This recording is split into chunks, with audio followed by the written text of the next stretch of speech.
ఇక మోడీ గారు నిన్న మన్ కీ బాత్లో ఏడాది పండుగలు మరింత ఉత్సాహంగా ఉండబోతున్నాయి. జీఎస్టీ మార్పులతో అన్ని వర్గాల్లో సంతోషం. ఈ సీజన్లో దేశీయ వస్తువుల కొనుగోళ్లు పెరిగాయి. నిజాం పాలన అత్యంత క్రూరంగా ఉండేది. పేదలు గిరిజనులపై నాడు జరిగిన వేధింపులు వర్ణనాతీతం. కొమరం భీం వీరత్వం గురించి అందరూ తెలుసుకోవాల్సిందే. భారత స్వతంత్ర చరిత్రలో కొమరం భీం ఒక కీలక అధ్యాయం. కొమరం భీం నుండి యువత ఎంతో నేర్చుకోవాలి.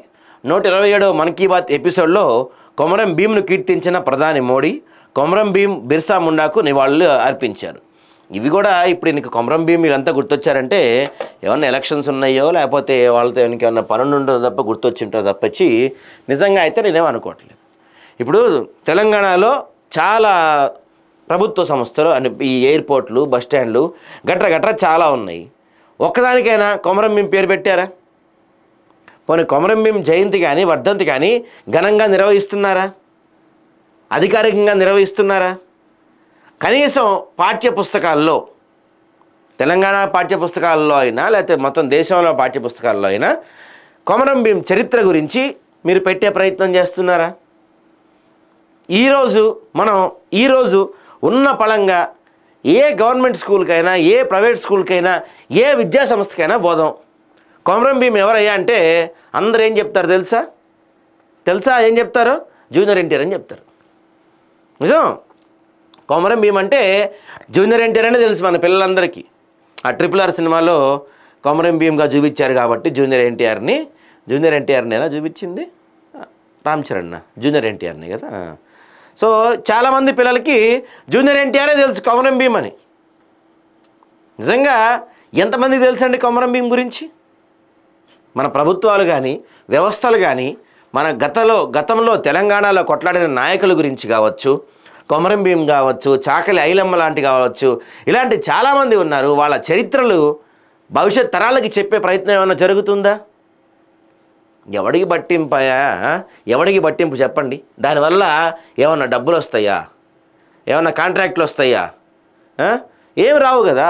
కాంట్రాక్ట్లు వచ్చాయి ఏమున్నాయి, డబ్బులు వచ్చాయి ఏమున్నాయి, దేంట్లో దోచుకోవచ్చు, దేంట్లో అవినీతి. ఎవరైనా సరే మీరు చేసి ఉండకపోవచ్చు, ప్రధానమంత్రి గారు ఎటువంటి అవినీతి చేసి ఉండకపోవచ్చు, కానీ మీ నాయకులు చేసేది అదే కదా. అసలు రాజకీయ నాయకుడు బ్లడ్లోనే అవినీతి ఉంటుందేమో బహుశా. సో తెలంగాణ పోరాట వీరుడు కొమరం భీం నిజాం పాలనపై చేసిన పోరాటాన్ని ప్రధానమంత్రి నరేంద్ర మోడీ కొనియాడారు. 127వ మన్ కీ బాత్లో మాట్లాడిన ప్రధాని కొమరం భీంకు నివాళులు అర్పించారు. ఆపరేషన్ సింధూర్, నక్సలిజం నిర్మూలన కోసం తీసుకున్న చర్యల కారణంగా ఈ ఏడాది పండుగలు మరింత ఉత్సాహంగా మారాయని చెప్తున్నారు. ఎక్కడన్నా మారినాయా ఉత్సాహంగా? ఈ మధ్య కాలంలో మీరు ఈ జీఎస్టీ సవరణలు చేసిన తర్వాత, జీఎస్టీ తగ్గించిన తర్వాత దసరా వచ్చింది, దీపావళి వచ్చింది. అది మరి ఏం జరిగిందో నాకైతే తెలియదు, కానీ అసలు ఈసారి దసరా పండుగ ఉత్సాహమే కనపడలే. ఎక్కడా కూడా కనపడిందండి? ఎవరన్నా చెప్పండి, మీరు చెప్పండి. దసరా పండుగ కానీ, దీపావళి పండుగ కానీ, ఆ పండగ, ఆ ఫెస్టివల్, ఆ హడావిడి అన్న కనపడిందా? సప్పగా సాగుతున్నాయి పండగలు. అంటే మీరు చెప్తున్నారు కాబట్టి నేను చెప్తున్నా. ఇప్పుడు మీరు ఏదో ఓడబొడిసాం ఎరగదీసామంటున్నారు కాబట్టి నేను మాట్లాడుతున్నా. ఈరోజు గతంలో దీపావళి పండగ వస్తే, అంటే మేమంతా 90s కిడ్స్ అండి, 90s కిడ్స్ కాబట్టి అవి చెప్తున్నా. గతంలో మా చిన్నప్పుడు దీపావళి వస్తే ఒకరోజు ముందుగానే మేము అవన్నీ కొనుక్కొచ్చుకునేవాళ్ళం. క్రాకర్స్, ఈ చుచ్చుబుడ్లు, మిగతా ఎన్ని ఉంటాయి కదా, ఒకరోజు ముందే కొనుక్కొచ్చుకొని డాబాలపై ఎండబెట్టుకొని తెల్లార డే పొద్దున్న నుంచి పండగ చేసుకునేవాళ్ళం. మొన్న దీపావళికి సాయంత్రం 7 తర్వాత కూడా నాకు ఎక్కడ పెద్ద శబ్దాలు వినపడలా. ఎక్కడా కూడా 7 తర్వాత కూడా వినపడలా. 8 తర్వాత అసలు ఎవడు చేసుకోవాలా. అంటే మీరు అనొచ్చు పొల్యూషన్ పెరిగిపోతుందని మన వాళ్ళు ఆపుతున్నారు, ఇంకేవో తొక్కలో కారణాలు చెప్పొచ్చా? పొల్యూషన్లో తొక్కలేదు. పెళ్ళిళ్ళకి, సావులకి, లేకపోతే మీ పార్టీ ఎవరైనా గెలిస్తే వాటికి అప్పుడు వేల్చట్లా. ఇప్పుడు ఎందుకు చేసుకోలేదంటే పెరిగిపోయిన రేట్లు, పెరిగిపోయిన కాస్ట్ ఆఫ్ లివింగ్, జీవన ప్రమాణాలు, తరిగిపోతున్న జీవితాలు, చిన్న ఉద్యోగాలు, చిన్న జీతాలు. దానివల్ల మీరు జీఎస్టీ తగ్గిస్తే ఏంటి, పెంచితే ఏంటి? మనలాంటి మధ్యతరగతి వాళ్ళకి, పేదవాళ్ళకి మీరు తగ్గించే జీఎస్టీ మాకేం ఉపయోగపడుతుంది సార్? చెప్పండి సార్. మీరు తగ్గించే జీఎస్టీ మాకు ఎందుకు ఉపయోగపడింది? పెట్రోల్ మీద జీఎస్టీ తగ్గించండి, మాకు ఉపయోగపడిద్ది. డైరెక్ట్గా కావచ్చు, ఇండైరెక్ట్గా కావచ్చు, పెట్రోల్ని జీఎస్టీలో తీసుకురండి, మాకు ఉపయోగపడుతుంది కదా. 100% ఉపయోగపడుతుంది.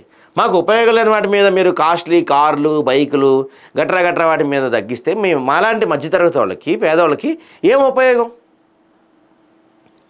మళ్ళీ గొప్పగా చెప్పుకుంటున్నారు పండగ అది అద్భుతంగా జరిగిందని. నాకెక్కడ కనపడలా పండగ. మరి మీకెక్కడ కనపడిందో నాకు తెలియదు, కానీ నాకైతే ఎక్కడ కనపడలా. భారత్ను దోచుకోవడానికి బ్రిటిష్ పాలకులు అన్ని దోపిడీ మార్గాలను వాడారు. ఆ సమయంలో దేశభక్తి గల హైదరాబాద్ ప్రజలు ప్రతిస్పందన విరోచితంగా ఉంది. ఇప్పుడు ఎందుకు హైదరాబాద్ గుర్తొచ్చింది ఆయనకి? బ్రిటిష్ వారు నిజాం పాలనను బలపరిచారు. నిజాం పాలన అత్యంత క్రూరంగా ఉండేది. పేదలు గిరిజనులపై నాడు జరిగిన వేధింపులు వర్ణాతీతం. ప్రజల భూములను స్వాధీనం చేసుకున్నారు, భారీగా పన్ను విధించారు. అన్యాయానికి వ్యతిరేకంగా నిరసన వ్యక్తం చేస్తే వారి చేతులు నరికేశారు. అలాంటి కష్టకాలంలో 20 ఏళ్ల కుర్రోడు ఆ అన్యాయాలకు వ్యతిరేకంగా నిలబడ్డారు.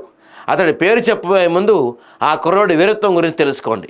నిజాంపై ఒక్క మాట కూడా మాట్లాడడం నేరమని భావించే కాలంలో ఆ కుర్రోడు నిజాం అధికారి సిద్దికీని బహిరంగంగా సవాల్ చేశాడు. అణిచివేతలకు వ్యతిరేకంగా జరిగిన ఆ పోరాటంలో యువకుడు సిద్దికీని మట్టిపెట్టాడు. అరెస్టు కూడా తప్పించుకున్నాడు. అక్కడి నుంచి అతడు అస్సాంకు చేరుకున్నాడు. ఆ యువకుడి పేరు కొమరం భీమ్ అని మోడీ గారు తెలిపారు. అక్టోబర్ 22న కొమరం భీమ్ జయంతి నిర్వహించారని ప్రధాని మోడీ పేర్కొన్నారు. కేవలం 40 ఏళ్లే బతికిన ప్రజలపై చెరగని ముద్ర వేశారు. నిజాంకు చాలా కాలం పాటు సవాలుగా నిలిచారు. 1940లో నిజాం సైనికులు ఆయన హత్య చేశారు. ఆయన గురించి తెలుసుకునేందుకు యువత వీలైనంత ప్రయత్నించాలని కోరుతున్నారని మోడీ చెప్పారు.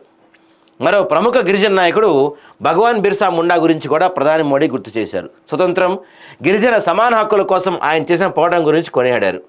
జీఎస్టీ సంస్కరణలు దేశంలో అన్ని వర్గాల్లో సంతోషాన్ని నింపాయని ప్రధాని మోడీ అన్నారు.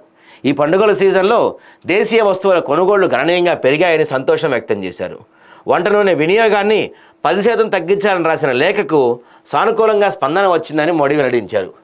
ఛత్తీస్గఢ్లోని అంబికాపూర్ మున్సిపల్ కార్పొరేషన్ నిర్వహిస్తున్న గార్బేజ్ కేఫ్ వినూత్నంగా ఉందని కొనియాడారు. ప్లాస్టిక్ వ్యర్థాలను ఇచ్చి అక్కడ ఉచితంగా ఆహారం తినొచ్చని చెప్పారు. మావోయిస్టు ప్రాంతాల్లో దీపావళి వెలుగులు, ఆపరేషన్ సింధూర్ ప్రతి భారతీయుల్లో గర్వాన్ని నింపిందన్నారు. ఆపరేషన్ సింధూర్ గురించి అయితే నేనేం మాట్లాడాను సార్. నిజంగా ఆపరేషన్ సింధూర్లో మీ యొక్క ఆ యుద్ధ తంత్రం కానీ మీ యొక్క స్ట్రాటజీ కానీ అమోఘం. దాని గురించి నేను మాట్లాడదలుచుకోలేదు. కాకపోతే ఈ మావోయిస్టు ప్రాంతాల్లో దీపావళి వెలుగులు నింపాయని చెప్తున్నారు చూసారా, దాని గురించి మాత్రం నేను ఖచ్చితంగా మాట్లాడదలుచుకుంటున్నాను. కొన్ని వందల మంది మావోయిస్టులు మీరు చంపేస్తున్నారు అన్యాయంగా. గతంలో ఒక ఎన్కౌంటర్ జరిగితేనే ఈ హ్యూమన్ రైట్స్ కమిషన్ వీళ్ళంతా వచ్చేవాళ్ళు. కానీ ఈ మధ్యకాలంలో నాకు తెలిసి ఈ 6 నెలల్లోనే కొన్ని వందల సంఖ్యలో మావోయిస్టులను చంపేస్తుంటారు. మరి హ్యూమన్ రైట్స్ ఎటుపోయినాయో ఏం పోయినాయో. మరి ఈసారి మావోయిస్ట్ ప్రాంతాల్లో కూడా దీపావళి వెలుగులు కనిపించాయి. అంటే అవి దీపావళి వెలుగులు అనుకుంటున్నారేమో బహుశా. అవి దీపావళి వెలుగులు కాదు సార్. మీ పోలీసుల తుపాకీ గన్నుల మోతలవి, మీ పోలీసుల తుపాకీ నుంచి వచ్చిన బుల్లెట్లోంచి వచ్చిన అగ్ని వర్షం. అది దీపావళి ఎవరు చేసుకోవాలి అక్కడ. ఈ సందర్భంగా దేశీయ జాతి శునకాలను పెంచాలని మోడీ పిలిపించారంట.